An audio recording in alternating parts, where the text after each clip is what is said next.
అంటే నేను ఆ గుర్రం మీద నుంచి వస్తున్నప్పుడు సీన్ చూసి అబ్బా బాస్ నిజంగానే బాసే వస్తున్నారు. నాకు నిజంగా స్టోరీ గురించి ఐడియా లేదు. ఏమనిపించినామంటే గూస్ బంప్స్ వచ్చి అబ్బా కొత్తగా చూసాం. ఎప్పుడు చూస్తే ఏదో కార్లో దిగడం, లేకపోతే గన్ పట్టుకొని రావడం, లేకపోతే వాళ్ళని కొడితే పడడం అలా చూస్తుంటా కదా. ఫస్ట్ టైం బాస్ని అలాగా రెక్కల గుర్రం మీద చూస్తుంటే కొత్తగా అనిపించింది. సో వెయిటింగ్ అదే దాంట్లో ఎలా ఉంటుందో అనేసి.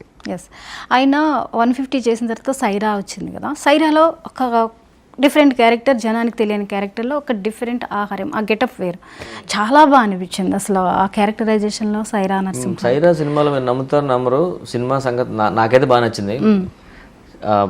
చిరంజీవి గారు తల ఎగిరిపోయినది కూడా ఉరేస్తారు కదా, తల ఎగిరిపోయిన తర్వాత వాడిని అయినా పొడుస్తాడు అలా వెళ్ళగానే ఒక్కసారి అలా ఉండిపోయిన అంతే.